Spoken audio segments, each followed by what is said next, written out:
kweli production ya huko ndani ni kubwa sana. Inatengeneza karibia pisi 900 kwa dakika moja. Ni production kubwa sana. Lakini wananiambia mashine zingine bado zinaendelea kufungwa, na huko ndani kuna kazi kubwa ambayo inafanyika.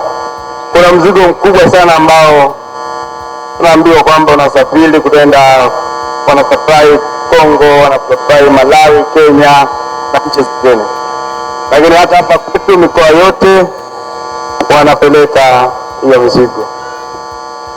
Niseme tu tunashukuru sana mwekezaji ambaye umekuja kuwekeza katika maeneo yetu haya. Tunakupongeza na tunashukuru sana. Lakini tunamshukuru sana Daktari Samia Suluhu Hassan, Rais wa Jamhuri ya Muungano wa Tanzania, kuweka mazingira mazuri kwa wawekezaji mpaka wanavutika kuja kuwekeza katika maeneo yetu. Dr. Samia oye! Dr. Samia safi!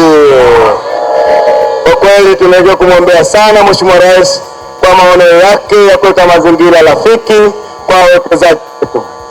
Lakini tunapongeza uongozi wa Manispaa ya Kibaha kwa kazi nzuri ya kushirikiana na wawekezaji waliofika katika maeneo yetu kuhakikisha wanawekeza na miradi yao inaenda vizuri sana. Tunakupongeza wewe mkuu wa wilaya pamoja na viongozi wenzako kwa kazi nzuri ambayo mnaendelea kuifanya ya kumsaidia Daktari Samia Suluhu Hassan kuwaunga mkono wawekezaji wetu. Kwa kweli Mwenge wa Uhuru umefurahisha sana na kazi inaendelea katika kiwanda hiki.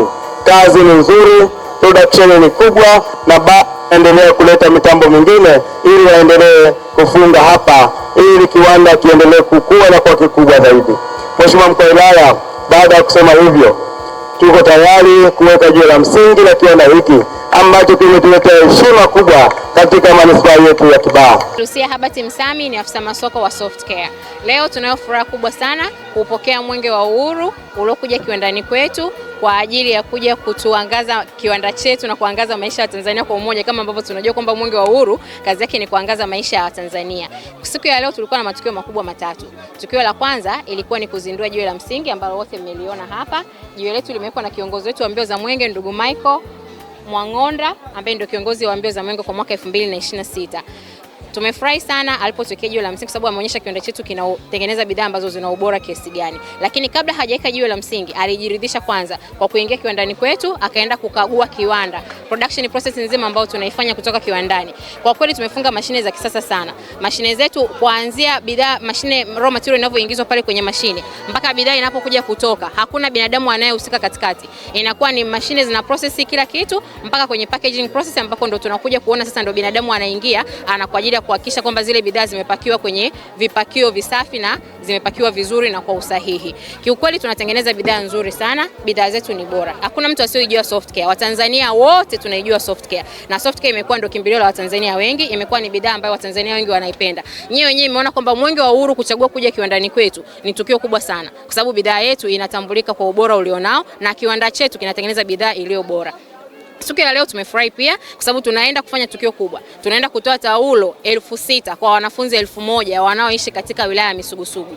Wanafunzi hao wanaishi katika mazingira magumu. Tunajua kwamba issue ya tatizo la period limekuwa ni changamoto kwa watoto wa kike. Mtoto anakuwa anakosa kuingia darasani kwa siku 3 au 4 kwa sababu hana taulo za kike. Lakini sisi kama kiwanda tumeona leo siku ambayo Mwenge wa Uhuru umekuja kutembelea kiwanda chetu, tunaomba tutoe taulo za kike 6,000 kwa wanafunzi 1,000. Taulo hizi zitakwenda kuwakimu watoto wa kike kwa muda wa miezi 6. Kwa hiyo Softcare tuko sambamba na mtoto wa kike kwa muda wa miezi 6 wakati anapopata period, tutahakikisha anaingia darasani, anahudhuria masomo na anapata ufaulu ulio mzuri. Asanteni sana.